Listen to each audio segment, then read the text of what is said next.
Madame, Monsieur, bonjour, ravi de vous retrouver en cette matinée. Nous sommes jeudi 16 février 2023, il est 8h, nous serons ensemble jusqu'à 9h30. Mina Abed est déjà parmi nous. Bonjour Mina. Bonjour Noël, bonjour à tous. Comment ça va Mina? Ça va. Ça se passe bien? Très bien. Des journées plutôt ensoleillées, il fait plutôt bon. Il fait plutôt bon, Il fait oui. plutôt bon. Oui, en ce moment. Voilà, et du coup, du moment qu'il fait bon, du moment qu'il y a du soleil, tu vas nous emmener quelque part ce matin, comme chaque jeudi, à un endroit où Ça sera un petit clin d'œil à ce qu'on avait fait, un petit clin d'œil, une petite parenthèse à ce qu'on avait fait la dernière fois, il y a 15 jours. Je me rappelle, tu nous avais emmené quelque part au sud. C'était au sud. Dans un véritable musée à ciel ouvert. Exactement. On avait fait une petite parenthèse Oui. et je t'avais promis de revenir.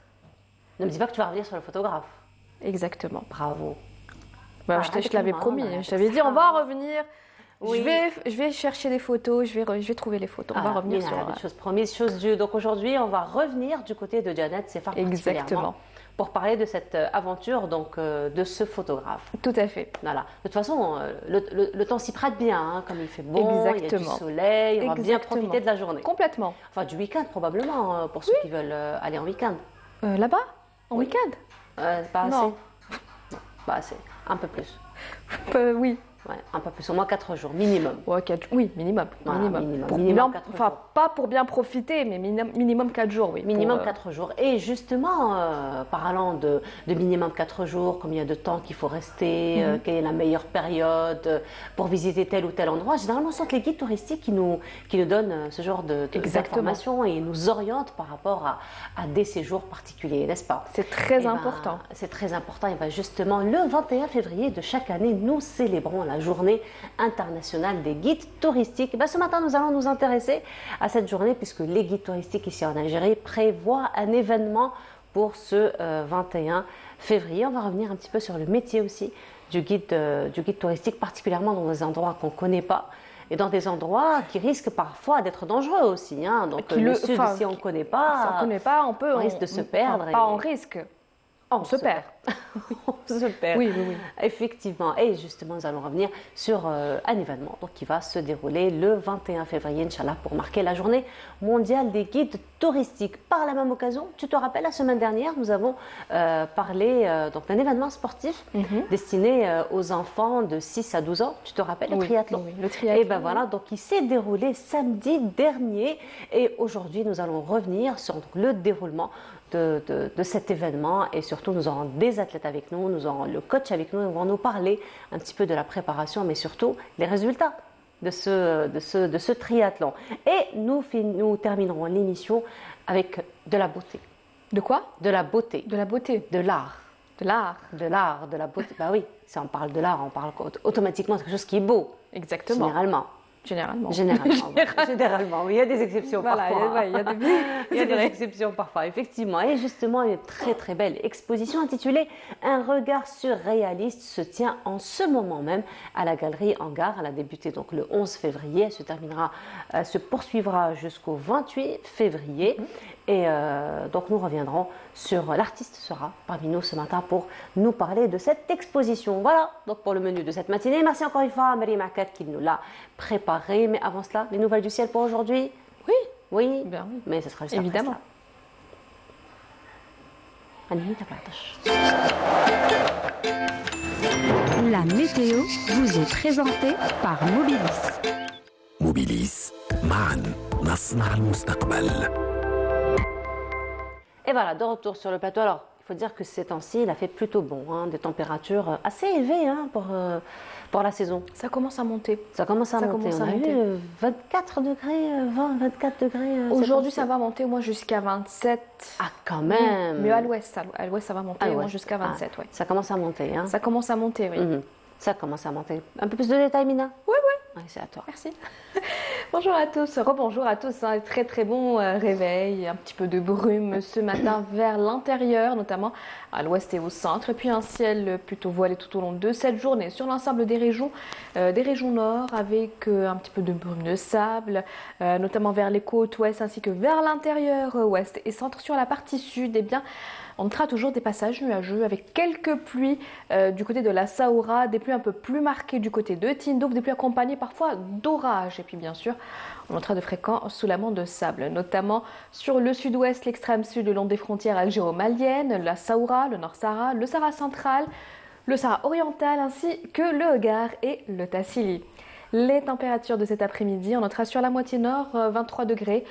Du côté d'Oran, on notera 20 degrés à Alger, 18 à Tizi Ouzou, à Naba, on notera 14 degrés à Sétif, 12 degrés à Djilfa, 10 degrés à Al-Bayad Denhama, on notera 17 à Béchar, 18 à Gardaya, 18 également à Hassim Soud, 14 degrés à Tindou, 27 à Darar, 24 à Insalah et enfin 26 degrés pour l'extrême sud. On passe tout de suite à l'état de la mer pour cet après-midi. Eh bien, on notera une mer plutôt calme sur le centre et l'est, peu agitée.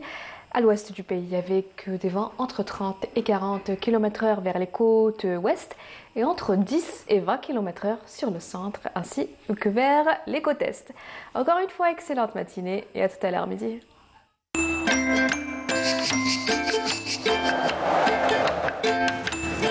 La météo vous est présentée par Mobilis. موبيليس معا نصنع المستقبل. Donc on le voit, hein, Mina, une hausse de température. Par contre, l'extrême sud, il fait plutôt bon par rapport au week-end dernier, à la semaine dernière. Ça a un petit peu baissé par rapport Ça a un petit peu baissé. au week-end dernier, on avait jusqu'à 34 degrés. 34 degrés, Oui, voilà. 34 degrés, là c'est à 28, 27.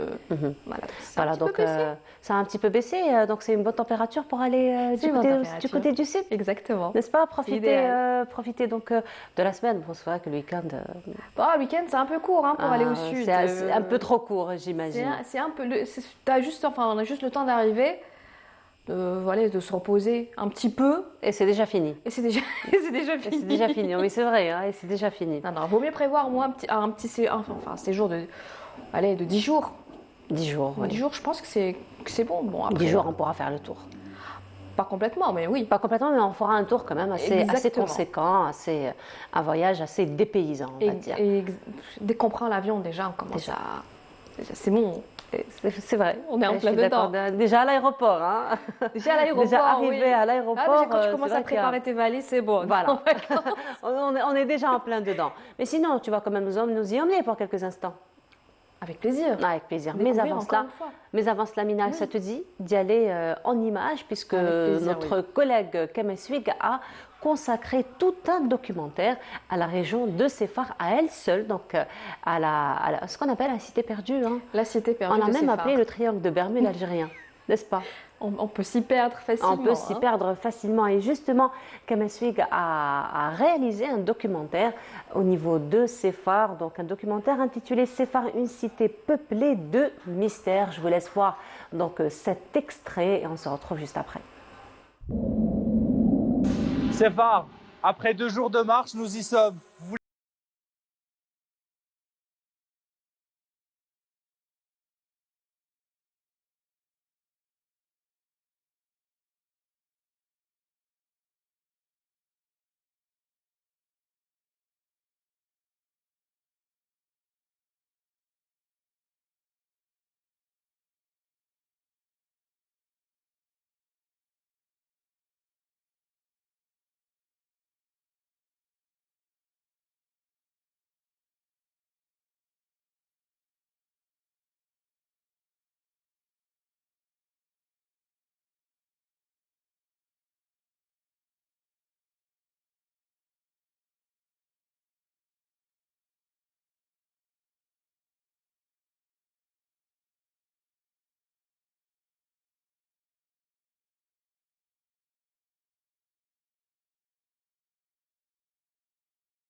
Ici, dans les côtés des Safar noirs, dans le Tassili Najer. Et là, ces tableaux, ils représentent une scène pastorale où on voit des personnages avec les bifs et les girafes, qui dataient de 13 000 ans avant Jésus-Christ. Et en général, les peintures ici sont faites de 3 couleurs. Il y a les rouges, il y a les noirs, il y a les blancs. Les blancs, ils parviennent des Kaola, c'est un roche qu'on trouve ici. Et les rouges, ils viennent de l'ocre rouge, aussi c'est un pierre qu'on trouve dans la région. Et les noirs, ils viennent d'extraire du charbon de bois et des os calcinés. Il y a des personnes qui demandent pourquoi ces peintures ils sont résistées jusqu'à aujourd'hui. Et là, selon les scientifiques, il paraît que le dessinateur il a utilisé des sang comme fixateur des peintures avec les résines végétaux. Et ça, c'est ce qui a donné que la peinture est restée en bien évidence jusqu'à aujourd'hui. Au fil des kilomètres, le groupe se soude, nos touristes découvrent Sefar et se découvrent eux-mêmes. Sefar est une ville mythique. C'est une ville qui attire beaucoup de gens. Je l'ai confirmé avec les gens du groupe, qui attire beaucoup de gens qui viennent ici, pas pour le désert, pas pour les... Mais il y a une autre dimension. C'est la paix intérieure. On a l'impression qu'on se retrouve soi-même et on a cette impression de paix intérieure. Je savais déjà que c'était majestueux, mais là, être au milieu de je dirais un tableau, parce qu'on ne peut pas dire autre chose, c'est juste waouh. Il n'y a aucun mot qui peut décrire ce que je vis là actuellement. Pour les jeunes, c'est l'âge de l'instant vraiment لازم يبدا découvrir faire. Par exemple, les vingtaines. Pour moi, c'est les vingtaines, c'est vraiment l'âge de la curiosité et aussi de la force. كيما احنا في سفر, on a fait beaucoup d'efforts باش on arrive là. À chaque jour, il y a plus de 15 kilomètres. Vraiment, لازم تكون عندك une force pour arriver là. Au milieu de nulle part, nous tombons sur cette source de vie, la Guelta de la mine. Pendant la période coloniale, le colonisateur a miné tout cet endroit pour priver les Touaregs de leur source de vie. La sécheresse, l'érosion menacent désormais notre trésor national. Dans cet endroit, les peintures sont en train de disparaître. La meilleure solution, c'est de fermer l'original et faire à côté des fausses parois. Autrement, si on ne peut pas faire ça, à la limite, il fallait planter des panneaux d'interdiction de ne pas toucher, de ne pas gratter, de ne pas mettre de l'eau au-dessus. Après une journée pleine de découvertes, on se retrouve avec les guides qui nous racontent toutes sortes de légendes et d'histoires. Sefar peut s'avérer un endroit dangereux pour ceux qui s'aventurent seuls.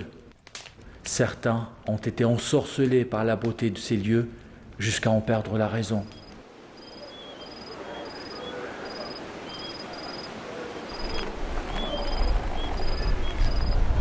Après le dîner, nos touristes décompressent.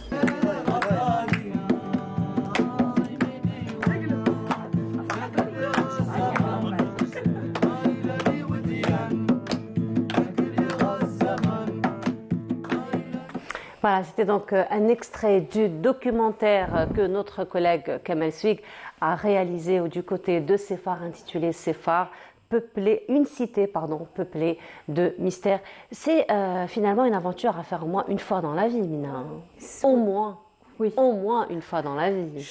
Je pense qu'on le fera pas une fois. Si on y va une fois, oui, on aura envie encore de revenir encore et encore et encore. Ah, certainement. Mais ça reste quand même une aventure à faire. Hein. Ça reste une aventure à faire. Et je sais pas, c'est mon avis, mais il faut une certaine maturité, une certaine sagesse pour apprécier justement le paysage. Ça s'impose de soi, j'imagine. Ah oui. J'imagine. Quand on y est, voilà. Il faut aimer, c'est calme, c'est reposant, il n'y a pas de mots en fait, il n'y a pas de mots. Rien qu'à voir les images comme ça, déjà. Rien qu'à voir les images, ça détend. Oui, Donc quand on y est, j'imagine que ça doit être vraiment voilà. Quand on a envie de se détendre, de voir autre chose, d'oublier un petit peu le quotidien qu'on a. Donc je pense que c'est l'endroit idéal pour ça. Et on comprend finalement lorsqu'on voit ce genre d'image, lorsqu'on voyage un petit peu l'attitude très calme, très sereine des Touaregs. Exactement, n'est-ce pas? Toujours calme, toujours serein. Oui, bah, on comprend. On comprend le paysage finalement, l'environnement impose toute cette sérénité, toute cette sagesse, comme tu le disais si bien. Exactement. Voilà. D'ailleurs, même les touristes étrangers restent éblouis par le paysage. Tout à fait. Complètement. Et à chaque fois qu'il y a un touriste étranger qui vient et qui visite justement cette cité ou qui visite le désert algérien, a toujours envie de revenir encore et encore et encore et encore. Parce que c'est immense. On ne peut pas tout faire déjà. On ne peut pas tout faire, voilà. On ne peut pas tout faire. Et je ne sais pas, cette atmosphère, ce calme, ce paysage qui est juste magnifique, donne envie justement à ces touristes-là de revenir, de redécouvrir ne serait-ce que notre partie, parce qu'on sait très bien qu'on ne fera jamais le tour d'une manière générale. Exactement, surtout ces phares. On ne peut pas la faire en 10 jours ou en 15 jours. C'est tellement grand. En plusieurs saisons, alors. Plusieurs années. Oui, plusieurs saisons, effectivement, plusieurs saisons. Ouais. Donc à chaque fois, pourvu que ça cadre avec la saison touristique. Tout à fait. Voilà, la saison touristique vue, il y a aussi le climat qui parfois peut être hostile. Donc climat, oui, choisir la bonne période qu'il faut. La bonne période qu'il faut, et il faut avoir un guide. Un guide, surtout. Chose très très très importante. Voilà, sinon on risque de se perdre. Perdre la tête aussi. Mais c'est vrai. Donc voilà, et comme on avait parlé de ça justement, il y a 15 jours. Il y a 15 jours, on avait parlé de ces phares, on avait parlé aussi de cet astronaute, voilà, qui est tombé amoureux du désert algérien. Parce que tout simplement, le désert algérien fait penser à la planète Mars. À la planète Mars, justement. Et je t'avais promis une petite parenthèse, quelques photos. Et chose promise, chose due. Chose promise, chose due. On va parler de ce photographe américain qui est tombé juste amoureux du désert algérien. Il s'appelle Andrew Studer. C'est un petit jeune de 27 ans qui aime la photographie, qui est fan, qui adore ces paysages venus d'ailleurs, on va dire. C'est venu d'ailleurs. C'est venu d'ailleurs, exactement. Et donc, quand il est venu la première fois en Algérie, quand il a vu le désert, quand il a vu ces phares, il a comparé cet endroit-là à la planète Mars. Donc il s'est dit... Aussi par la couleur plutôt rougeâtre qui fait rappeler la planète, effectivement. Rouge. La planète rouge. On l'appelle la planète rouge. Donc effectivement, il s'est dit, allez, en fait il avait commencé à faire une série de clichés en tenue d'astronaute.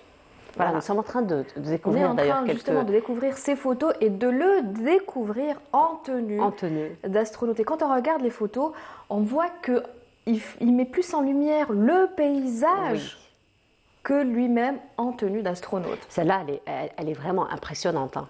C'est trop beau. Tout juste impressionnante, cette photo. C'est magnifique. Il y a de quoi tomber amoureux en fait de ce paysage. Et donc il parcourt le monde, il essaie de trouver des petits endroits, des endroits qui sont différents. Qui ont une particularité. Qui ont une certaine particularité. Il dit des endroits venus d'ailleurs en fait. D'accord.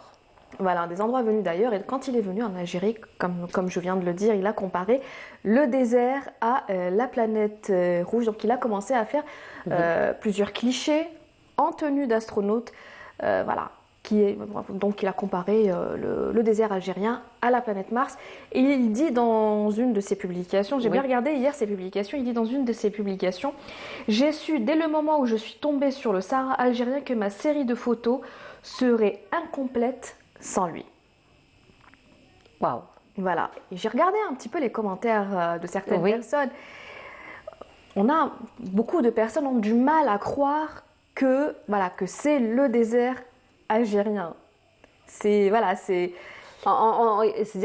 d'après les commentaires que tu avais consultés, on a du mal à croire que c'est sur la planète Terre. C'était ma question. C'est sur la planète Terre. Premièrement, c'est ça. Oui.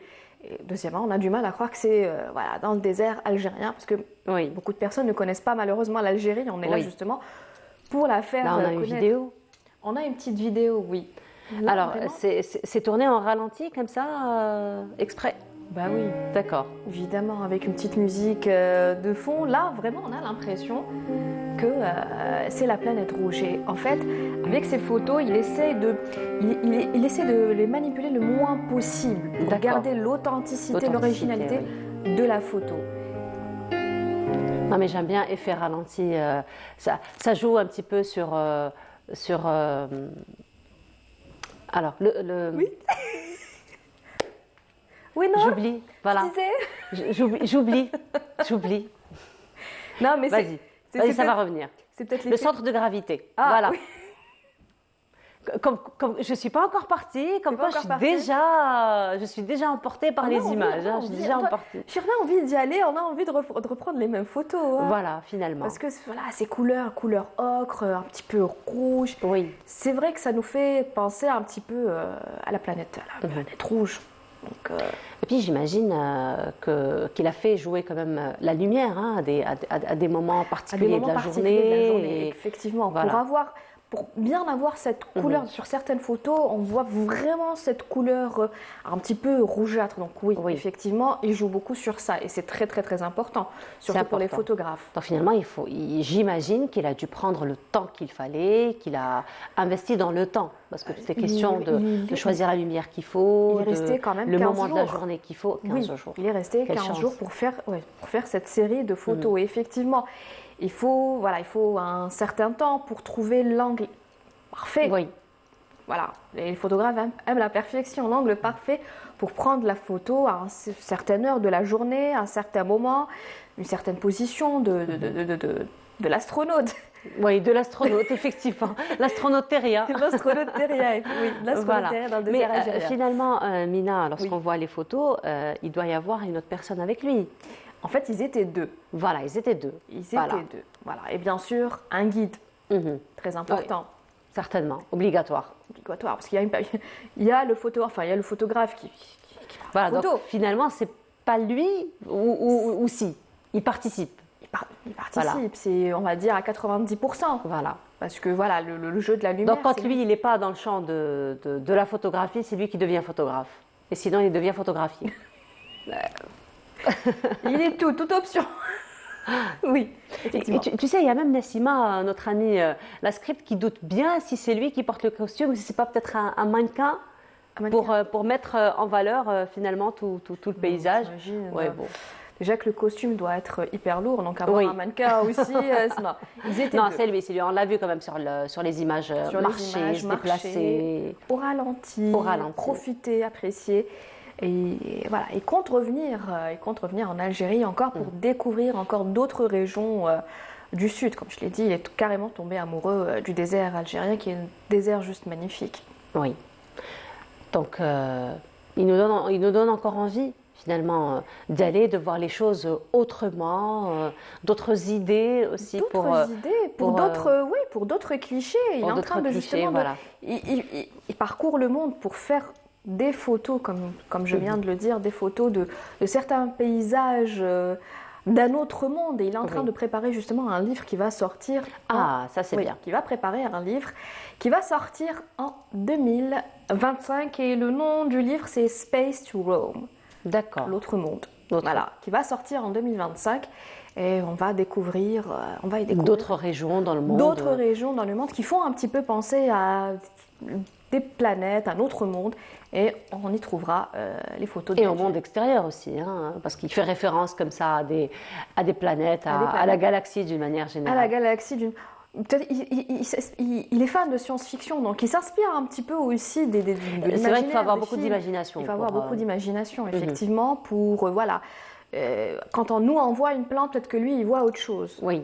Donc c'est la particularité, c'est ça sa particularité, et c'est ça qui change tout en fait. Qui change tout et qui nous permet, nous, donc finalement, à élargir encore plus le champ de vision et à voir donc, les choses d'un angle différent. D'essayer d'avoir la même vision que lui, Voilà. C'est en tout cas magnifique. En tout cas, Mina, merci beaucoup d'avoir tenu ta promesse par rapport au photographe. Tu nous rappelles son nom, son prénom? Alors, c'est Andrew Sudor. Vous pouvez encore trouver d'autres photos si vous êtes fan de photos, si vous êtes fan de science-fiction. De Sud aussi. De Sud, algérien aussi. Il y a d'autres photos du Sud juste magnifiques avec des commentaires incroyables. Incroyables, j'imagine. Incroyables. Donc, il est sur les réseaux. Vous pouvez admirer encore les photos du désert algérien. Et on rappelle qu'il est tout jeune, hein, juste 27 ans, tu nous dis. 27 ans, exactement. Ah, bah voilà. En tout cas, merci beaucoup, merci. Mina, pour ce beau voyage, encore une fois, pour cette belle parenthèse. On se retrouve tout à l'heure après le journal télévisé du midi, après celui de 19h, puis à 9h30 par un petit débriefing. Un petit débriefing avec le café. Comme d'habitude. Comme d'habitude. Comme d'habitude. Merci beaucoup, Mina. Allez, on se retrouve tout à l'heure. Là, je vais avoir du mal à continuer. Vraiment, il faut revenir maintenant au nord. Hein. Mettez-lui un petit peu de musique qui... Hein. Non, peut-être qu'on va rester sur une musique douce du Sud, probablement. Du Sud. Non, là, finalement, on va aller d'un extrême à l'autre. Hein. Donc, du Sud, on va aller au monde sous-marin. Ah. Là, c'est vraiment d'un extrême à l'autre et c'est l'ami Aboud Bouda qui va nous y emmener puisqu'il y a une très très belle exposition de photographies sous-marines que je vous laisse découvrir et on se retrouve juste après.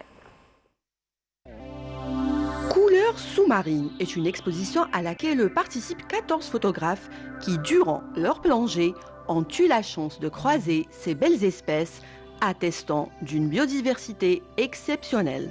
On a décidé de faire remonter toutes les photos qu'on prend sous l'eau et partager avec les gens, notamment aussi avec les enfants, pour qu'ils voient la richesse de notre mer Méditerranée et notamment le rivage algérien.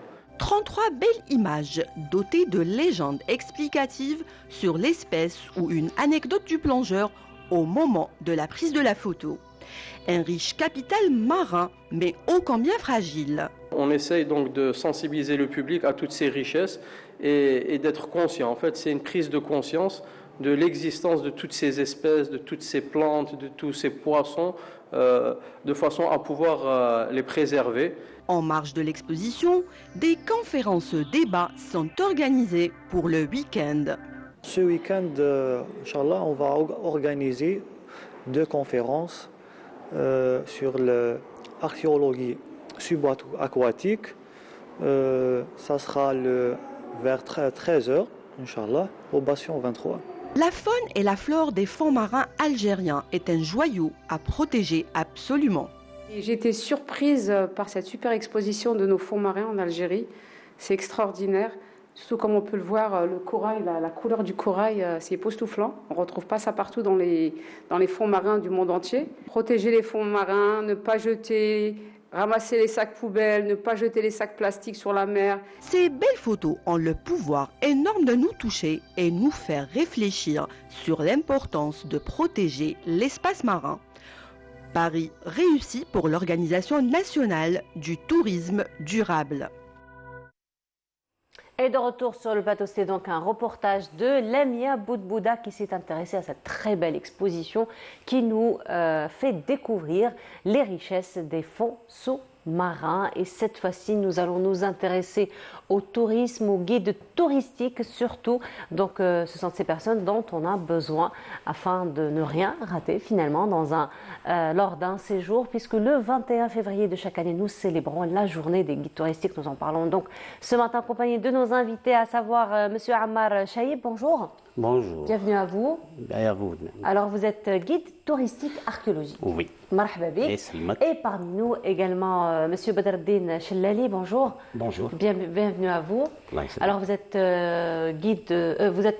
directeur technique et gérant d'une agence de voyage. Oui, effectivement. Voilà, alors on va justement en parler, mais sinon, Monsieur Chahib, il faut dire qu'en ce moment vous préparez un événement pour marquer donc la journée internationale des guides touristiques. Voilà, déjà on a célébré ça l'année passée. C'était bien passé. Cette année-là, c'est sous le haut patronage de M. le Wali de la Wilaya Sétif et sous l'égide de la direction de tourisme. Alors, l'agence de Chleli et moi-même, on organise un éductour avec la journée elle-même. Il y aura des conférenciers, il y aura des activités différentes activités dans cette journée-là. Et l'éductour, il est aussi très important pendant ces jours-ci, entre le 19 et le 21. Voilà, alors on rappelle que vous êtes venu de Sétif pour participer à notre émission Marhaba Bikoum et encore une fois. Alors, Monsieur Chellali, justement, pour revenir un petit peu à cet événement, c'est un éductour, donc c'est un éductour qui va consister en quoi? C'est quoi le programme?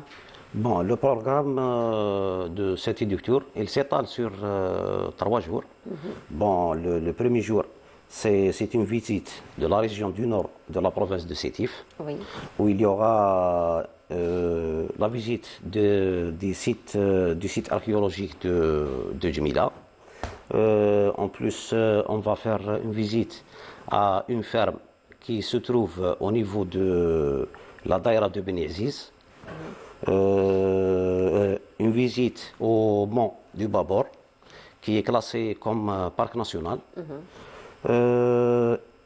avec un saut sur le site nommé site Roumia, à la Daïra de Ain Kibira. D'accord. Donc, pour la deuxième journée, donc, on va visiter le musée public de la ville de Sétif, avec la visite du château byzantin et la visite du centre-ville, avec assister à les activités de la commémoration de la journée internationale elle-même. Donc on voit que ça va être une belle promotion finalement à la ville de Sétif. Mais sinon, Monsieur Chaib, alors vous êtes donc guide touristique archéologique. C'est quoi la particularité d'être guide touristique archéologique? C'est parce que si on parle de guide touristique, c'est un guide généraliste. C'est comme un médecin généraliste et un médecin spécialiste. Et en tant que guide archéologique, parce que je suis parmi la première promo de l'Algérie qui a été formée ici à Alger, des guides concernant les musées et les sites, guides accompagnateurs musées et sites. Et ça, c'est la particularité la spécialité des guides. Parce que pour faire la visite guidée dans un site, il faut être spécialiste dans un site. Il ne faut pas, même si on parle d'une région historique, archéologique, il faut avoir toute une culture, des informations bien précises.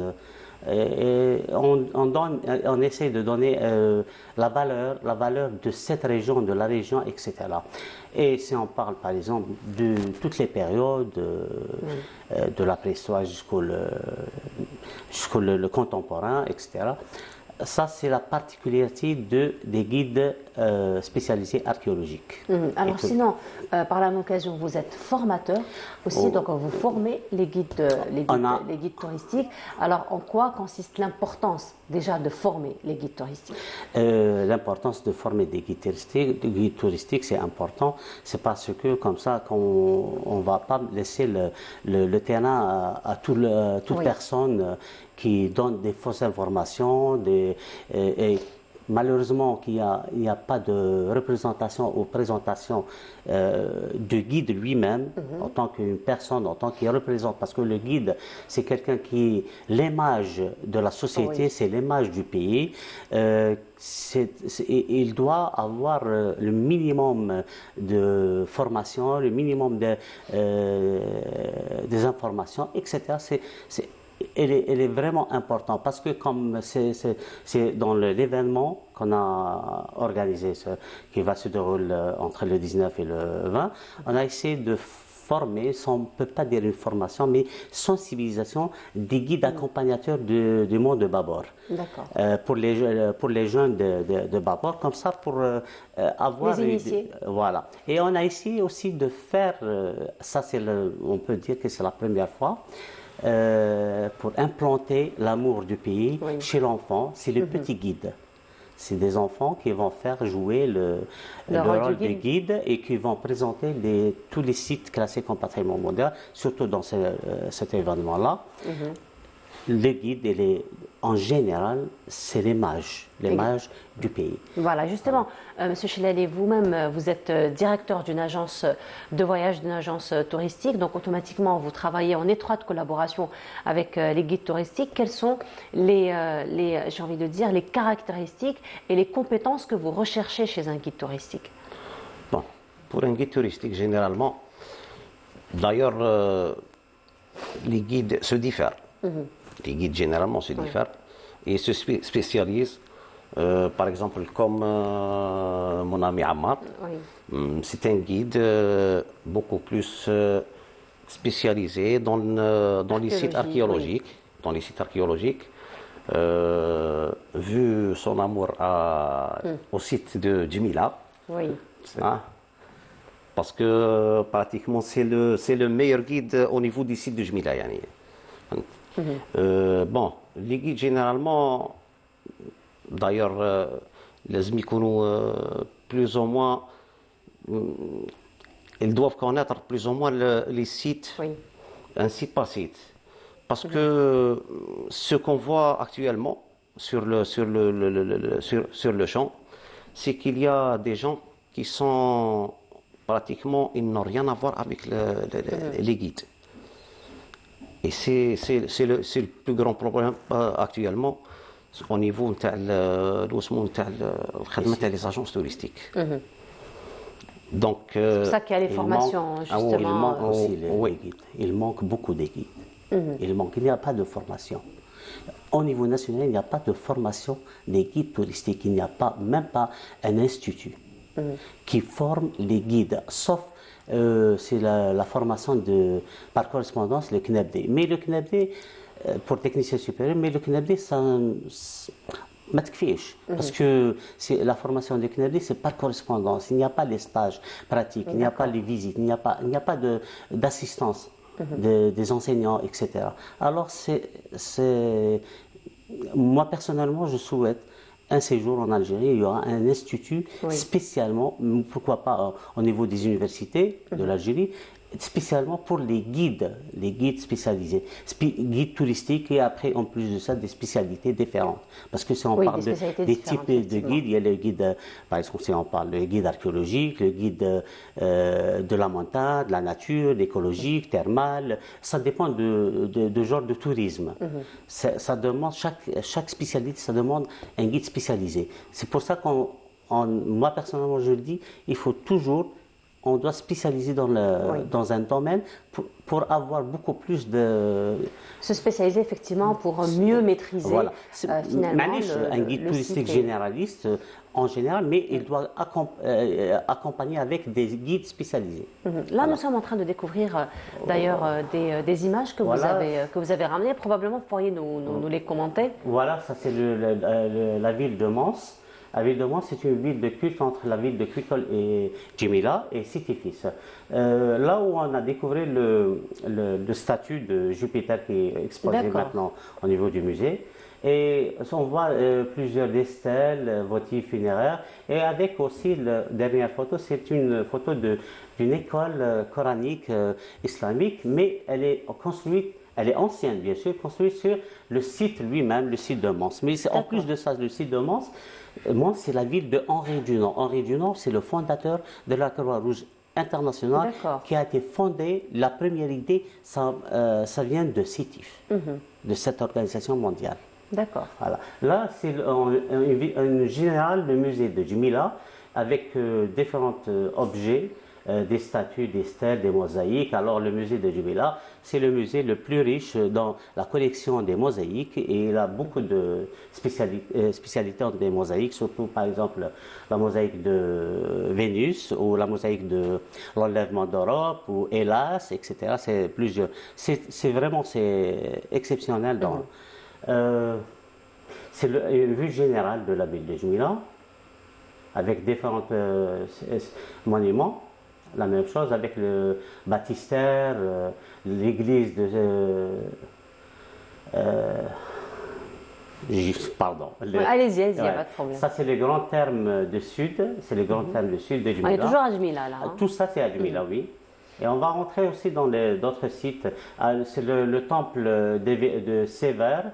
le temple de Sévère, la famille sévérienne, avec le temple de Vénus, Génétrix.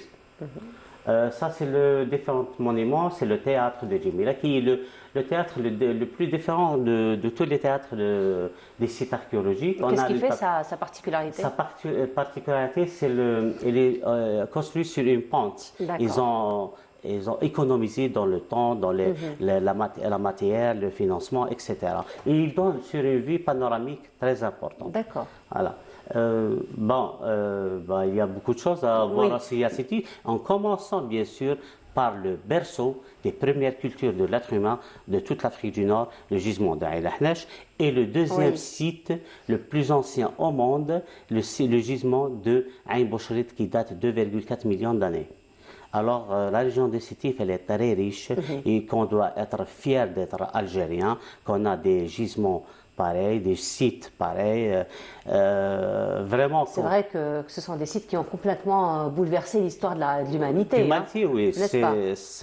Il y a toujours des recherches. Moi, je le dis tout le temps aux anthropologues. Allez essayer de trouver l'ossement de l'être humain, comme ça on va être vraiment les premiers. Mais c'est vraiment dans la région de Sétif. Justement, là c'est un joli site de fouilles d'ailleurs. Voilà, les fouilles de Aïn Ahnesh. Qu'est-ce que c'est? Ce sont des ossements ou des outils? C'est des ossements et des outils industriels. L'éthique, c'est des galliens ménagers, les sphéroïdes. En même temps, c'est des dents d'éléphants, etc. Ça, c'est la campagne de fouilles avec le professeur Mohamed Sahnouni, l'Algérien, bien sûr. Il y a pas mal de choses à visiter à Sétif. Par exemple, on a des gravures rupestres. C'est les gravures rupestres de Zaraï.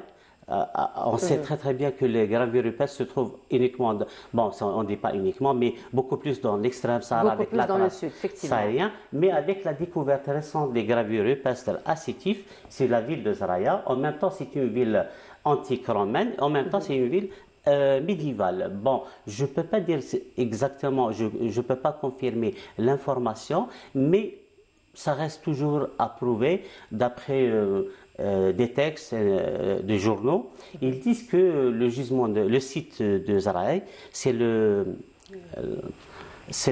Masqat Ras, le Tariq ibn Ziyad. D'accord. Mais ça reste toujours à prouver. Voilà. Bon, on ne peut pas confirmer. Parce qu'il ne faut pas dire des choses, surtout les guides, il ne faut pas dire des choses dont on n'est pas sûr. Exactement. C'est juste, on dit toujours, il reste confirmé, hypothèse, etc. Comme la ville de Sétifis, la nomination de la ville de Sétifis, c'est une nomination romaine. On ne peut pas dire qu'il y a une nomination, parce que la plupart, ils disent la nomination Asdif.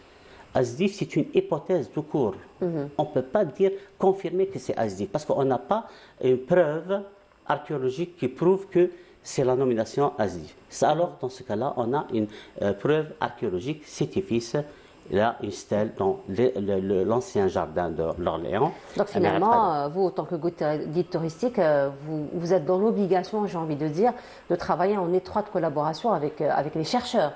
Donc vous êtes dans l'obligation d'être à jour, d'actualiser vos informations. Oui, il faut.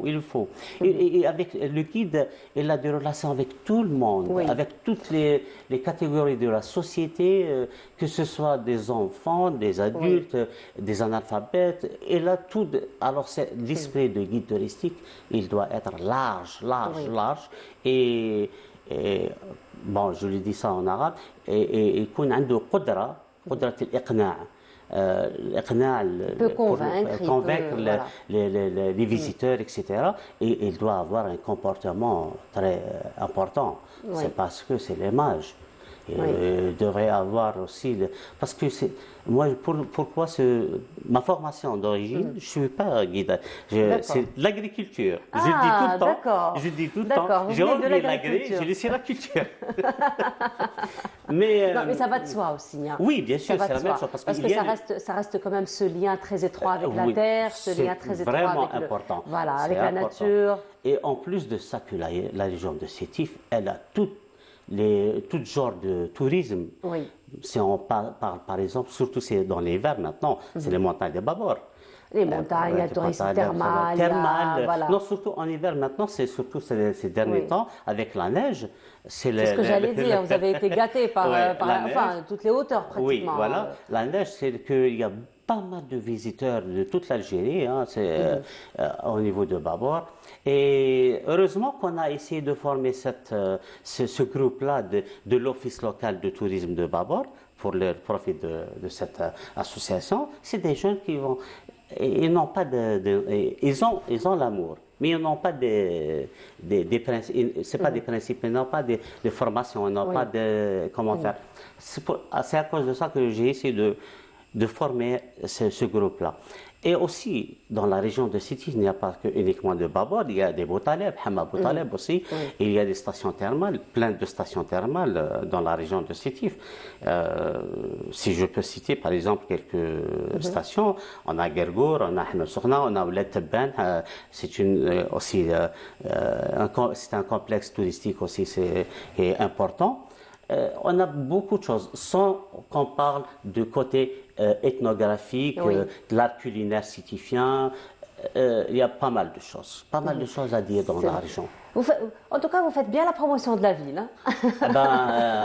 C'est qui parle, le sétifien, le guide touristique ou l'agriculteur finalement? Alors, je vais vous dire quelque chose, justement. Parmi les choses les plus importantes chez le guide, c'est l'amour de sa ville, de sa région natale. C'est parce que si on n'est pas né, ça c'est parmi les conditions que j'ai, c'est une expérience, parmi les conditions que j'ai vécues au Canada. C'est que vous ne pouvez pas exercer le métier de guide si vous n'êtes pas natif de Canada. Effectivement, c'est ce qu'on dit parce toujours. Que si on parle, il faut qu'on parle de... Il faut aller vers les... Voilà. D'ailleurs, il y a un adage qu'on dit toujours, exactement, voilà. Alors justement, Monsieur Chilali, vous, autant que directeur d'une agence de voyage, vous travaillez en étroite collaboration aussi avec les guides touristiques. Alors, lorsque vous allez proposer des séjours touristiques, donc à Sétif, par exemple, si on va prendre la région des Sétif, donc on voit qu'il y a beaucoup de choses à voir et généralement l'ennemi numéro 1, on va dire, c'est le temps. Donc on ne sait pas combien de temps on doit rester, quel est le meilleur séjour finalement pour faire un peu, j'ai envie de dire, le tour et avoir une idée générale de la ville. Donc sur quelle base vous démarrez pour proposer un petit peu les sorties touristiques que vous proposez? Bon. Pour préparer une sortie touristique ou un séjour touristique, on se base toujours sur de différents circuits. Donc, c'est des circuits qu'on fait généralement en collaboration avec des guides touristiques. Donc, le circuit sera, comme on dit, formé par des points, par de différents points. Par exemple, si on prend un séjour touristique le côté archéologique. Donc, par exemple, on aura un circuit qui débutera, par exemple, sur le site de Jmila, puis le site, par exemple, de Mons. Par la suite, par exemple, on aura le site de Roumia à Ain Kibira. On peut les faire, par exemple, sur une seule journée. Ah, d'accord. Oui. Donc la distance n'est pas très importante entre les différents sites. C'est des distances qui diffèrent entre, par exemple, 20 à 30 km à 40 km. Voilà. Donc ça, c'est un avantage. Oui. Si on part, par exemple, sur le tourisme des montagnes. Donc, pour les montagnes à Sétif, donc on a, par exemple, la montagne de Babor, qui, en elle-même, elle pourra consommer beaucoup de temps. Beaucoup de temps. Parce que pour faire la montagne de Babor en randonnée. Ah oui, en randonnée, il faut minimum 2 jours à 3 jours. Là, tout le week-end alors. Ah oui. Avec des campings sauvages. D'accord. Ah oui, avec des campings sauvages. La meilleure période pour les campings sauvages? Printemps peut-être. C'est le printemps. Peut-être. Les hauts plateaux généralement c'est le printemps. Parce qu'il fait très froid quand même. Ah oui, il fait très froid. Oui, saison hivernale, il fait quand même très froid. Si on prend par exemple le tourisme thermal, il commence par exemple من حمام السخنة jusqu'à حمام القرقور. Oui. Donc c'est une distance plus ou moins considérable. Si on prend par exemple حمام السخنة ولا التبان, c'est encore une distance considérable. Ça va nous prendre combien de temps? Une journée. Une journée, très bien. Une journée. Ouais. Donc si on prend pour faire un séjour vraiment riche pour la ville de Sétif, il faut compter minimum 4 jours. 4 jours à 5 jours. 4 jours, 5 jours. Ah oui. Voilà, ça va. 4 jours, 5 jours, je pense que c'est faisable. Oui. Quand même. On fait que les sites ou les endroits bien précis. Mais si on fait la visite de la wilaya de Sétif, toute la wilaya de Sétif, c'est une dizaine de jours. Une dizaine de jours. Minimum. Voilà. Là, c'est un congé alors. Voilà. Non, c'est ça. Là, c'est vraiment un congé annuel. Hein. En plus de ça, parce que n'oubliez pas que la wilaya de Sétif, c'est la seule wilaya qui a une composante morphologique, culturelle différente de toutes les wilayas de l'Algérie. Pourquoi? Parce que si on prend le nord-ouest, c'est la Kabylie de Sétif, le nord-est, c'est la Kabylie Hadra de Sétif, le sud, c'est les Chaouia de Sétif, et le centre, c'est une grande communauté avec les Amar, bien sûr, et une grande communauté de Mouzabit, des Sofa, des autres, etc. Parce que c'est une image, une petite image de l'Algérie. Alors si on prend le côté nord-ouest de la Kabylie de Sétif, on peut y aller jusqu'aux 2 jours. Oui. La même chose pour la région nord-est, la Kabylie Hadra de Sétif, parce qu'on n'oublie pas que il y a le site, il est important aussi dans la période médiévale de Erjan, la capitale de le premier noyau de la première État fatimide. Il y a aussi 2 jours. Si on prend par exemple le côté sud, on peut faire même jusqu'à 3 jours. Oui. Alors là, donc voilà, une dizaine de jours. Voilà, c'est ça. Monsieur Chellali, قلنا برك حكاية عين الفوارة اللي يشرب ولازم يعاود يولي. Vous savez, je vais vous dire, la première fois que je suis partie à Sétif, la première chose que j'ai faite, c'était d'aller boire de Ain Fouara. J'ai tellement apprécié la ville, c'est la première chose qu'on voit. Donc, c'était vraiment des ruelles larges, éclairées, il n'y avait pas beaucoup de circulation. Et je me suis dit, waouh, oui, à l'époque, quand je vous parle de ça, il y a quand même une quinzaine d'années. Et je disais, c'est tellement magnifique, je dois revenir à cette ville. Et la première chose que je fais, c'est que je bois de la fontaine. À la même saison, pas la même année, la même saison, je suis revenue 4 fois. À la même saison. Donc, quand je dis saison, c'était vraiment en 6 mois. En disant, je suis revenue 4 mois. Plutôt 4 fois. Donc, finalement, c'est vrai. Non, c'est une légende. Mais et ben voilà, on la voit Ain Fouara. Voilà. Au fait, c'est pas Ain Fouara, c'est il y a deux. Il y a la fontaine monumentale de Ain Fouara et la fontaine de Ain Adrouj. Mais n'oubliez pas que dans la ville de Sétif, il y avait plusieurs fontaines. Il y a plus de 11 fontaines dans la ville. Voilà. Si je dis la petite ville coloniale, il y avait 11 fontaines. Ce qu'il reste uniquement, c'est la fontaine de... C'est la fontaine qui nous fait revenir à Sétif. Ah ben, voilà. C'est la fontaine qui nous fait revenir à Sétif et certainement on reviendra à Sétif en votre compagnie cette fois-ci, Inch'Allah, pour faire une véritable visite guidée. Et comme ça, vos collègues ils vont profiter avec nous ces jours-ci. Exactement, Inch'Allah. En tout cas, rendez-vous pris pour le 19, 20, 21, c'est ça pour votre événement. L'événement, Inch'Allah, en tout cas, ça a été un plaisir de vous avoir parmi nous ce matin. Merci d'avoir fait aussi la route jusqu'à ici, jusqu'ici, donc pour participer à votre émission.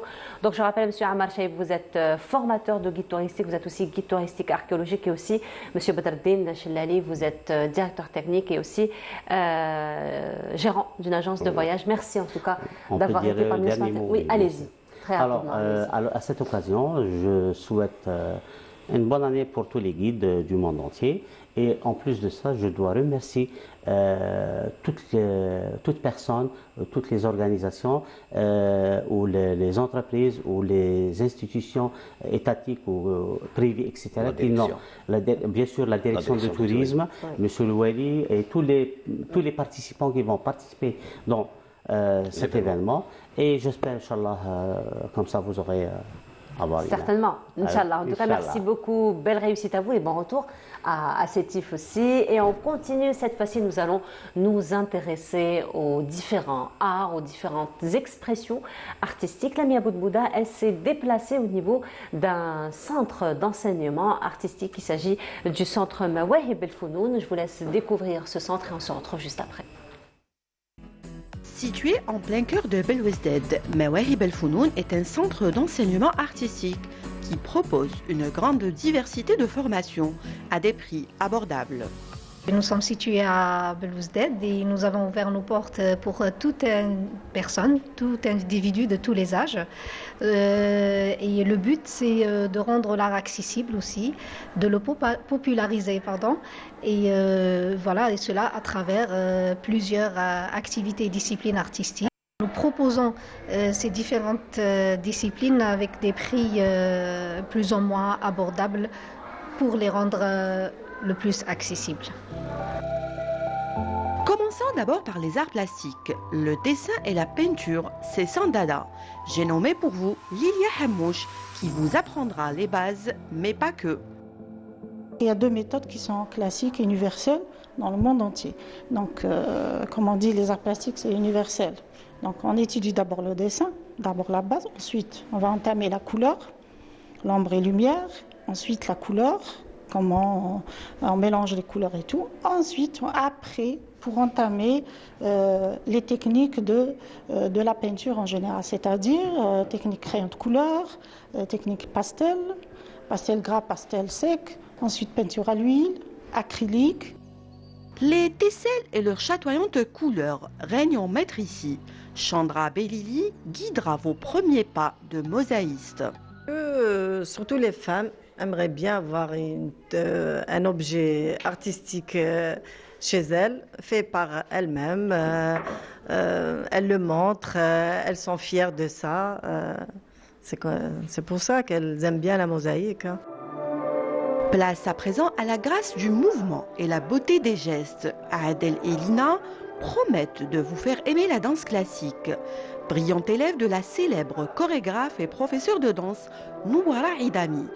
Ce workshop est une présentation et initiation à cet art. C'est de l'art et du sport. Donc c'était un peu le principe à le workshop. On a expliqué le déroulement du cours, les exercices à faire, etc. Et surtout, il faut savoir que les exercices, on les a appris à travers notre formation, dans notre studio privé, mais à notre prof qui a une influence russe. Déjà pour moi, la danse classique, il faut être passionné pour la faire parce qu'il y a beaucoup de pratique mais aussi beaucoup de théorie et il faut beaucoup de patience pour faire de la danse classique. Nedir Jama, un illustre nom de la photographie et pour qui l'image n'a plus aucun secret. Pour vous dire sincèrement, moi j'allais raccrocher un peu de la photographie.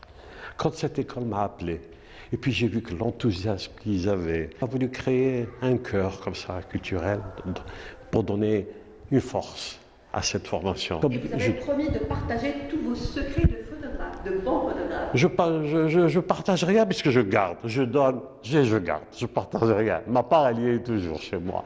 Et je crois qu'elle est mieux encore préservée chez l'autre, chez nos élèves. J'aime bien faire des photos. Qu'est-ce que tu as appris avec le Dis-nous. J'ai appris comment régler une caméra, les ISO, la vitesse, la sensibilité. J'ai appris la vitesse, voilà. Et on a appris comment faire des photos. On a fait des techniques.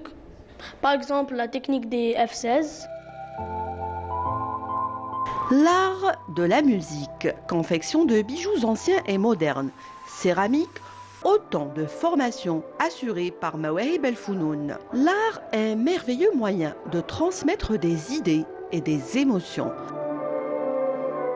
Et voilà, donc c'était un tour que Lamia Boudbouda nous a proposé du côté de centre de formation, d'enseignement artistique. C'était donc, il s'agissait du centre Mawahib El Founoun et cette fois-ci nous allons nous intéresser à une très très belle exposition artistique, une exposition de peinture qui se tient en ce moment au niveau de la galerie Hangar. L'artiste est parmi nous ce matin. Il s'agit de Nariman Nourjan. Nariman, bonjour. Bonjour. Bienvenue à vous. Merci de m'avoir invité. Marhaba bik. Alors, à travers vos peintures, finalement, vous nous emmenez dans quel courant?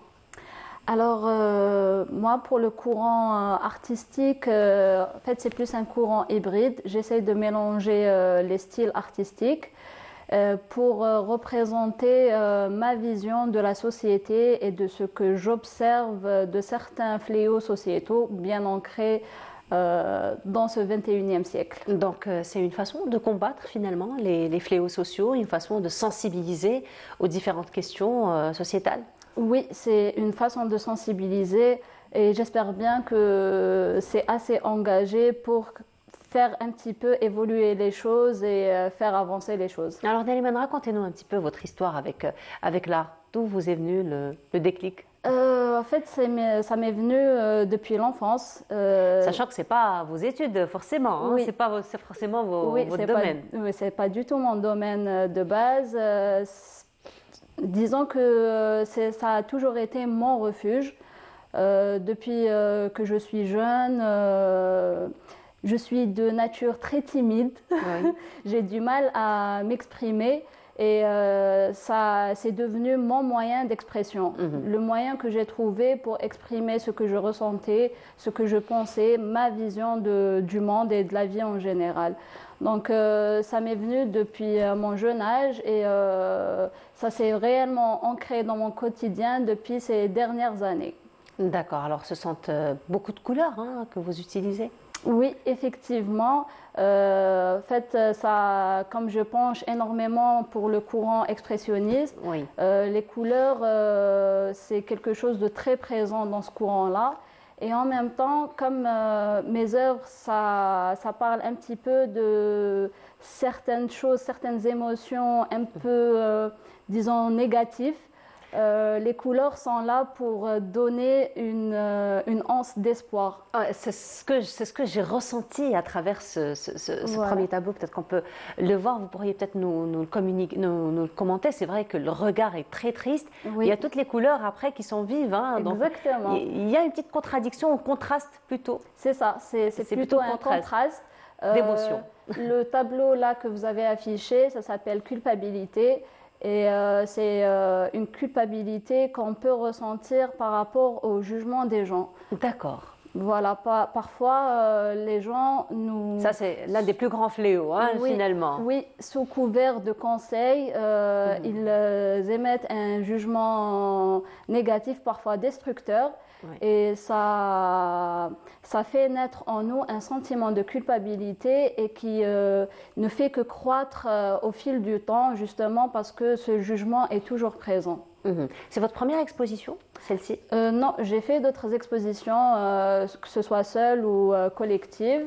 Cette dernière, en fait, cette série d'œuvres, c'est la première exposition, oui. D'accord, alors cette série d'œuvres, donc c'est une exposition qui a débuté le 11 février dernier, elle va se poursuivre jusqu'au 28, Inch'Allah. Exactement. Donc certainement vous avez dû rencontrer plusieurs personnes donc, qui viennent au niveau de la galerie pour visiter l'exposition. Oui. Quel est le regard un petit peu, qu'est-ce qu'ils ressentent les gens quand ils voient ces tableaux? Alors vous avez 3 catégories de personnes. D'accord. La première catégorie, c'est celle qui a une certaine sensibilité pour l'art. Et moi-même, qui suis une hypersensible, j'en rencontre d'autres personnes. Et c'est aussi mon objectif, fait de par mes œuvres et tout, de ce partage avec d'autres personnes qui se sentent peut-être recluses, qui se sentent peut-être différentes et tout, pour dire que vous n'êtes pas seul. Donc, je rencontre ce genre de personnes qui arrivent à ressentir et à recevoir l'émotion que j'essaye de transmettre. Il y a une seconde catégorie qui aimerait s'intéresser, mais disons, en Algérie, on a une vision un peu restreinte de l'art qui se résume parfois à 2-3 artistes. D'accord. Et on fait toujours le comparatif, alors que parfois c'est... L'art est subjectif, donc L'art est subjectif, mais quand on fait un comparatif avec un artiste d'un autre courant totalement différent, par moments c'est tellement répétitif que j'aimerais bien justement, avec mon art, instruire aussi ces gens-là pour dire qu'il y a d'autres courants qu'il n'y a pas que ces 2 ou 3 noms que vous connaissez et qu'on connaît tous de par notre éducation et tout, et démocratiser même l'art moderne, notre art actuel. Et vous avez une 3e catégorie de personnes qui n'accordent pas tant d'importance, qui ne considèrent pas ça comme de l'art, mais comme juste un passe-temps. D'accord. Voilà, ça vous touche un petit peu? Oui, oui, parce que dans chaque œuvre qu'on crée, on met une partie de nous-mêmes, une partie de notre âme. C'est pas juste du gribouillage et tout, il y a quelque chose qu'on a envie de dire, qu'on a envie de transmettre. Exactement. Donc, résumer ça juste à un passe-temps, c'est un petit peu réducteur. Voilà, alors si on va voir le tableau là qui est affiché, donc finalement, c'est quoi votre message? Alors, ce tableau-là, je l'ai appelé Bouawina. Disons que ça m'a été inspiré par un roman très connu qui est 1984 de George Orwell. Excusez-moi. Où il y a la... j'avale de travers parce que c'est tout simplement le roman que je suis en train de lire en ce moment. Ah bah parfait. Ah bah, coïncidence. Oui. Donc, dans ce roman, on a une mention qui dit « Big Brother is watching you ». Oui. C'est la première phrase qu'on rencontre. Exactement. Du roman, et justement, dans notre société et même dans toutes les sociétés du monde, il y a ce regard-là extérieur qui est omniprésent. C'est-à-dire que qu'importe ce qu'on fait dans la vie, qu'importe nos choix, qu'importe ce qu'on fait, soit bien ou mal, on sera constamment observé et jugé par le regard extérieur. Et on en arrive à vivre pour les autres au lieu de vivre pour nous-mêmes. Voilà. Waouh! C'est très poétique. Hein, merci. Finalement. Non, mais c'est vrai que c'est très poétique et c'est vrai que c'est une situation que la plupart des personnes effectivement vivent. Et justement, avec votre, on va dire, parce que c'est ce qui est intéressant lors des expositions, c'est vraiment être en contact direct avec les visiteurs et essayer, comme vous l'avez si bien dit, d'orienter un petit peu le regard, de sensibiliser par rapport à notre travail et par rapport aux expressions, par rapport aux messages que nous avons envie de faire valoir et de faire passer. Alors, par rapport à tous ces messages, par rapport à toutes ces expressions, est-ce qu'on arrive finalement à voir la même chose que vous? Est-ce que vous rencontrez des personnes qui arrivent à interpréter ce que vous avez envie de dire? Oui, il y en a. Je suis toujours agréablement surprise de rencontrer des personnes qui sont qui ont peut-être un petit peu eu mon parcours personnel, c'est-à-dire qui se sentaient un petit peu différents, un petit peu à l'écart du monde, qui ont une empathie un petit peu, je dirais pas exacerbée, mais assez importante. Et ces personnes-là arrivent justement à percevoir ces messages. Et pour les autres personnes, ce que j'ai essayé de faire justement lors de cette exposition, c'est que j'ai écrit des petits textes qui accompagnent les œuvres pour justement aiguiller les personnes qui n'arrivent pas à comprendre la totalité du message, pour justement donner du sens à ce que moi j'ai essayé d'exprimer dans mes œuvres. Mais, entre parenthèses, moi j'encourage les gens à interpréter eux-mêmes. Parce que le plus important pour moi, c'est qu'ils arrivent à se reconnaître et à ressentir de l'émotion, même si ça peut être différent du message que j'essaie de transmettre. Parce que c'est vrai que lorsque nous sommes devant un tableau, c'est aussi l'état d'esprit actuel qui va prendre le dessus. Donc, alors, par rapport à ce tableau, par exemple. Voilà, pour ce tableau, c'est ce dont je voulais parler, c'est un petit peu le dictat de la beauté. Il y a malheureusement, on dit souvent qu'il ne faut pas juger d'après les apparences, mais malheureusement c'est ce qu'on fait au quotidien, c'est-à-dire que par exemple une personne belle, la beauté est synonyme de pureté et la laideur est synonyme de... on se méfie. d'une personne qui n'est pas belle. Excusez-moi. À vous souhaiter. Merci. Et du coup, justement, même nous, même si on en a conscience, on perpétue ce genre de raisonnement. C'est-à-dire qu'on aura toujours la méfiance à une personne, par exemple une personne qui a des cicatrices sur le visage. On peut facilement basculer, dire que cette personne-là, c'est sûrement c'est un voyou ou c'est quelqu'un qui... Alors que ça cache beaucoup de blessures probablement, beaucoup de souffrances. Sur cette œuvre, justement, il y a, si vous voyez, il y a plusieurs couleurs, plusieurs déformations du visage et tout, pour exprimer tout ce qui peut être apparent à l'extérieur, comme des cicatrices, comme peut-être, je ne sais pas moi, quelque chose qui soit différent du dictat de la beauté, des normes de la beauté.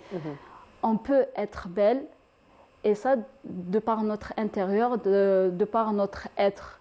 Et en même temps, cette œuvre aussi me fait penser à une autre œuvre littéraire, parce que je lis énormément, à Frankenstein.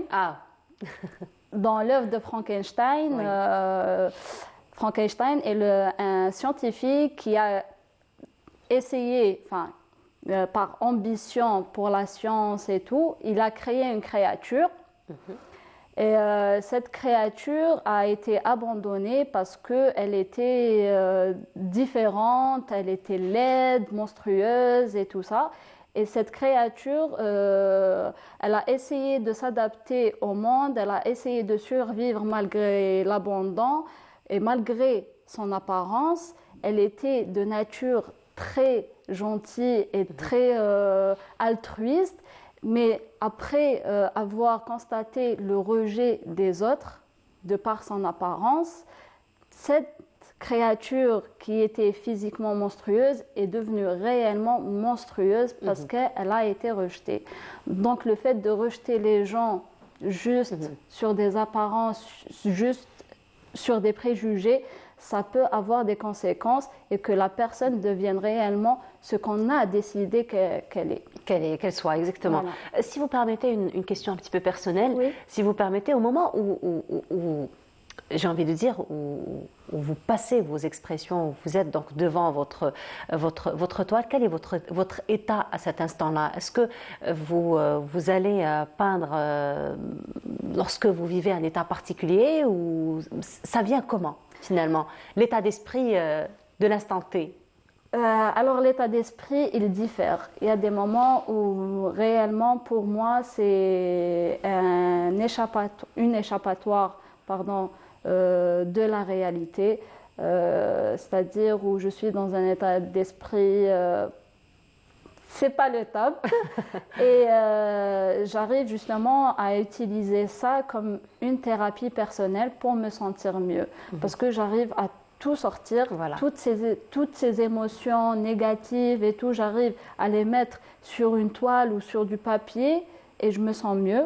Et parfois, non, c'est juste parce que je réfléchis énormément. J'essaie de donner du sens à chaque chose, à chaque constat que je fais au quotidien. J'essaie de trouver le sens et je m'intéresse énormément à la psychologie et la psychosociologie pour justement essayer de moi-même de m'adapter à la société et aussi pour relever ce qui pour moi est dérangeant et ce qui pour moi encore devrait être changé parce que les conséquences en sont dévastatrices. Voilà, donc un véritable travail de sensibilisation finalement que vous faites à travers vos toiles. En tout cas, on vous souhaite une très très belle réussite dans ce que vous allez entreprendre. Vous nous avez emmené en voyage ce matin, j'avoue. Merci beaucoup. En tout cas, on rappelle le rendez-vous jusqu'au 28 février, donc jusqu'au 28 de ce mois au niveau de la Galerie Hangar. Ça a été un grand plaisir de vous recevoir, Nariman Lourjan. Je rappelle, vous êtes artiste peintre. Merci encore une fois d'avoir été parmi nous ce matin. Une très belle continuation à vous. Merci beaucoup. Merci. On continue. Nous allons nous retrouver pour la dernière station de cette matinée. Mais avant cela, je vous propose ce reportage auquel Sania Bouharour s'est intéressée. Il s'agit de l'escalade. Vous en faites? Non, mais ça vous y dit? Ça vous dit? Oui, ça me dit. Eh bien, il y a justement beaucoup de clubs qui ouvrent leurs portes pour l'initiation. Ah ben, ce super. sera peut-être une prochaine expérience. Une prochaine expérience, Oui, Inch'Allah. Allez, je vous laisse Inch'Allah. voir ce reportage et on se retrouve juste après. Ils sont tous passionnés d'escalade. Aujourd'hui, ils se sont réunis ici à Médéa pour montrer leur évolution dans l'escalade à bloc sous l'œil bienveillant de Kerim Oukara, l'un des meilleurs alpinistes en Algérie, avec un parcours exceptionnel. Il est là pour transmettre toute son expérience et son savoir-faire.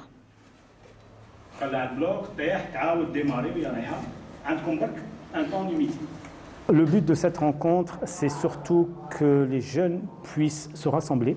Parce que ce qu'il faut savoir, c'est qu'on a à peu près, je ne sais pas, je vais dire peut-être pas le chiffre exact, mais entre 25 et 30 associations d'escalade en Algérie. Elles sont toutes éparpillées à travers le territoire et chaque entité travaille seule. Voilà. Et le but est qu'on puisse développer cette activité un peu plus et que ça avance, parce que c'est très très lent. Et le fait de faire des rassemblements comme ça, d'ailleurs j'encourage toutes les associations à organiser des rassemblements, okay, ça n'a pas d'intérêt à ce que ce soit, on va dire, grandiose, peu importe, d'accord. Mais surtout, le plus important, c'est qu'on puisse faire ces rassemblements, que toutes les entités se rassemblent, tous les grimpeurs se rassemblent, échangent des idées, travaillent ensemble et puissent partir dans des projets ensemble aussi.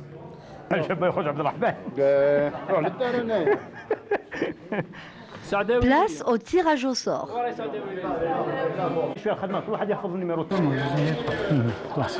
La compétition commence entre 26 candidats venus d'Oran, Alger, Médéa, Betna et Blida et même de Tunisie, le cas de Hala, l'un des winners.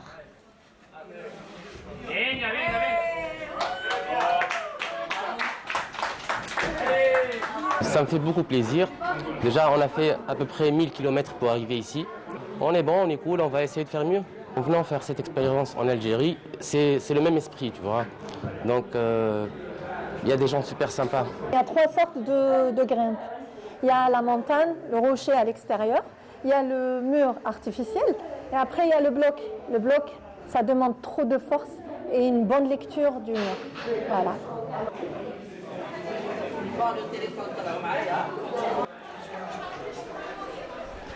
Lilia est l'une des plus jeunes passionnées de l'escalade et après plusieurs tentatives, elle atteint enfin le top.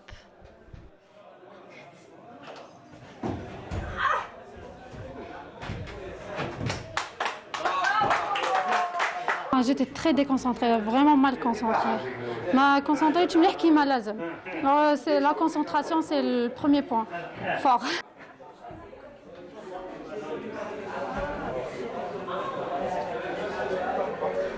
D'une petite déception dans l'esprit fair play à la joie extrême. Le plus important est d'avoir essayé.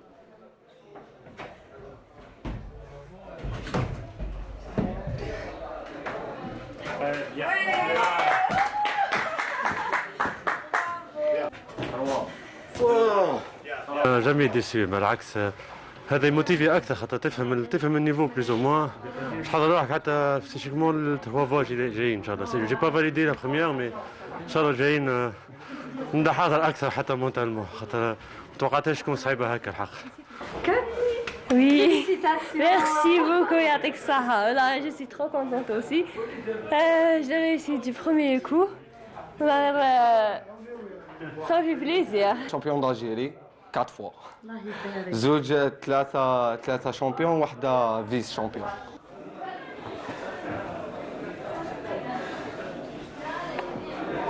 Ces passionnés d'escalade et d'alpinisme se sont réunis ici à Médéa dans une ambiance conviviale.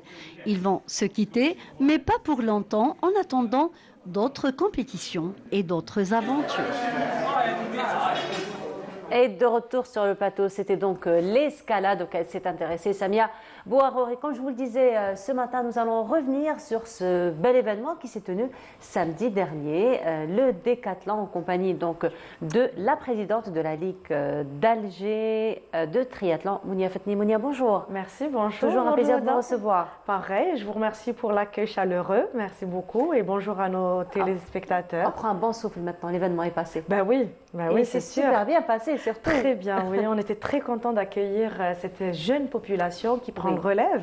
Et surtout, c'était un événement qui était à la commémoration de la journée du Yom Shahid. Voilà. Donc la relève entre l'ancienne génération et la nouvelle génération. Et la nouvelle génération, justement. La nouvelle génération est là parmi nous ce matin. Et un coach, justement, qui fait partie de l'équipe et parmi nous, à savoir M. Abdelkader Djelaylia. Bonjour. Bonjour, merci pour l'invitation. Et comme vous le disiez si bien, donc la jeune génération, à savoir Ayoub. Bonjour Ayoub. Ça va? Ça va, oui. Non. Et parmi nous également Zakaria. Zakaria, bonjour. Bonjour. Marhaba, ça va Zakaria? Ça se passe bien? Alhamdulillah. Alhamdulillah. Alors Mounia, je reviens à vous. Donc l'événement s'est tenu samedi dernier, on s'était vu la veille justement pour parler un petit peu de l'organisation. Alors maintenant que l'événement est passé, comment les choses se sont passées? Comment les enfants surtout ont vécu cet événement? Oui, alors notre objectif c'était de sensibiliser, de faire connaître cette discipline. Oui. On est passé vendredi passé pour parler de la discipline et de l'événement. C'est quoi ce triathlon? C'est l'enchaînement de 3 disciplines. Ah oui, triathlon, j'avais dit décathlon. Décathlon. Donc l'événement samedi, c'était un duathlon. Un duathlon. Donc la région n'est pas une région côtière. Donc nous voulions faire le pont entre les villes, ou plutôt les communes côtières et les communes qui n'ont pas de piscine ou qui n'ont pas de mer ni de lac.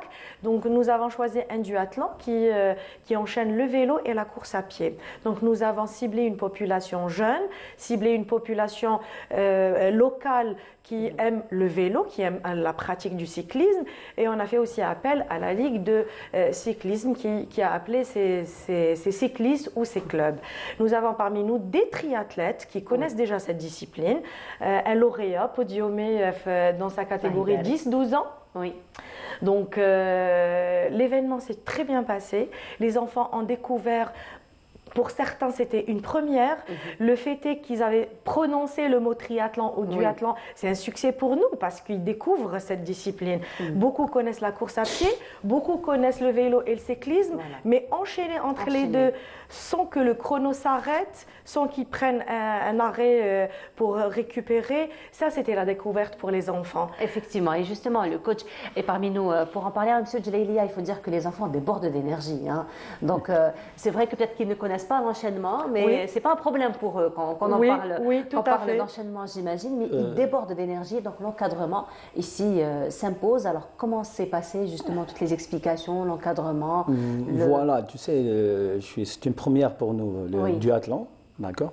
Exactement, les enfants, c'est une ambiance qui ne laisse pas les enfants penser à la fatigue.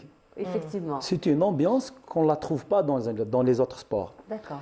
D'accord. Donc, dans le problème qui se pose exactement pour les enfants, c'est que la phase de translation, elle est un peu, pour eux, nouveau. Voilà. C'est pour ça il y a toujours, un temps plus élevé par rapport à les adultes, bien sûr. Voilà, c'est normal. Mais pour l'événement, je peux dire que déjà l'endroit qu'on a choisi, qu'ils ont choisi plutôt, d'accord, c'est vraiment formidable. Parce que non seulement Ouled Chibel, c'est une première. Tu vois les familles qui sortent des bâtiments, regardent les enfants qui font la compétition. Tu vois les enfants de secteur qui viennent regarder la compétition. D'accord. Le duathlon, déjà, on a 3 phases. On a une course, vélo, course. Déjà, regarde, tu vois, généralement la compétition individuelle, c'est une phase, c'est bon, c'est terminé. Là, tu as 3 phases. C'est vraiment un spectacle. Voilà. Et d'ailleurs, on parlait la dernière fois, on se disait, vous avez dit que ce sera quand même ouvert parce que vous saviez qu'il va y avoir des enfants. Ça s'est passé comment finalement? C'était le cas. C'était le cas. Il y a eu du monde inattendu. Oui, il y a eu justement l'appel. Les gens ont répondu à l'appel. Il y a certains parents qui sont venus. D'ailleurs, nous avons insisté sur le fait que s'il n'est pas affilié à un club, il doit présenter un dossier, surtout un certificat d'aptitude. Et c'est le cas, il y a eu certains parents, ils étaient tout contents de dire nous avons le certificat d'aptitude, donc on est là, on veut que nos enfants participent. Et c'était le cas, il y avait les clubs, comme je viens de le citer, qui ont envoyé leur inscription et leur participation, mais les parents étaient là, ils étaient contents de voir leurs enfants. Il a bien dit, le fait est d'enchaîner la discipline, mais surtout la découverte, ce qu'on appelle la zone de transition. Les enfants, pour eux, c'était une première. Habituellement, on voit un départ de vélo, une course, ils font un tour de vélo, ils reviennent. La course à pied, pareil. Ils sont à la ligne d'arrivée, ils font la course dans un circuit bien fermé et balisé, ils reviennent à l'arrivée. Mais là, c'était la découverte. À chaque fois, ils pensaient que c'était terminé, mais ce n'était pas le cas. Donc, ils terminent la course à pied, alors ils sont perdus, mais il faut aller dans la zone de transition pour récupérer le vélo. Ils terminent le vélo, ils pensaient que c'était terminé, mais non, terminé la course. Donc, il y avait un gros challenge. Les enfants, comme vous l'avez dit, ils débordent d'énergie. Certes, ils étaient fatigués, mais à la fin, ils étaient très contents. Et puis, nous avons récompensé tout le monde. C'est des enfants, donc ça va de soi de les motiver pour d'autres événements. Alors justement, les motiver pour d'autres événements. Et Ayoub, lui, il est podium. C'est ça. Alors Ayoub, tu as vécu cette expérience. C'est pas la première fois, hein, Ayoub. Non, Ayoub, c'est un champion aussi. C'est pas la première fois qu'il était de la compétition, Hadi. Non, c'est pas la première fois. Alors, comment ça s'est passé? Bien. Bien. Et واش درت؟ احكي لنا كاع لو سيركوي اللي درتو. بدينا كورس 1 كيلومتر ان تور غران تور. وي. رحنا رفدنا فيلو وزدنا درنا 2 تور فيلو 2 كيلومتر وزدنا عاودنا رجعنا فيلو وزدنا درنا 500 متر وعاودنا دخلنا لاريفي. ما عييتش؟ شويه. شحال شويه هذه؟ شويه. شويه. بصح انت عندك اون اكسبيريونس، كنت ديجا درت العام اللي فات. كنت ديجا درت العام اللي فات، والعام اللي فات كيفاش كانت؟ مليحه. بصح هذا العام كانت عندها هذا العام سا سي بيان باسي. Voilà. Et justement, oui. Dans le problème qui se passe pour Ayoub, parce que son vélo, il est un peu lourd. Ah, d'accord. Dans le diquathlon, c'est ça? Duathlon. Non, c'est pas duathlon. L'aquathlon. Il n'y a pas vélo. C'est qu'il est classé premier avec un grand décalage. La même chose dans la compétition qu'on a fait à Ouled Chbel, dans le premier kilomètre qu'il a fait, il était vraiment, comment dire, un intervalle entre lui et le deuxième, à peu près 200 mètres, plus. Oui. Ah, à peu près 200 mètres. Oui, il était à la tête de la compétition lors de la course à pied, mais comme il l'a souligné, certes, quand on dit course à vélo et cyclisme, il faut avoir un équipement qui va avec, performant. Ce n'est pas le cas de Ayoub. Il a été rattrapé par les cyclistes chevronnés qui ont un matériel beaucoup plus performant que celui. Cela ne change pas qu'il est podium. Il est podium, mais il a été rattrapé par des anciens cyclistes de la région. C'est ça, c'est le choix de la région. De la région. C'est, on va dire, de génération en génération. Il y a eu beaucoup de champions que cette région a formé. Effectivement, des cyclistes. on en avait parlé la dernière fois, effectivement. Donc c'est une génération qui aime déjà à la base le vélo, donc ils sont équipés pour ça et qui performent dans le domaine du cyclisme. Effectivement. Alors Zakaria, tu n'as pas participé. Non. Comme Thomas a 14 ans. Monia. C'est-à-dire que... Monia. C'est pas grave. Alors, Zakaria, sinon, tu as participé les fois dernières. Oui. Alors, comment ça se passe? Les préparatifs, les entraînements? Le triathlon, c'est un sport bien. Et عندي تجربة في الألعاب القوى champion d'Algérie de 80 mètres et. الله يبارك. 80 mètres et. الله يبارك. Mais le triathlon عنده goût spécial. عندك le nage, le vélo et le course rapide. هادو كاع les trois sports يتجمعوا فيها في ساعة واحدة. عنده le goût spécial.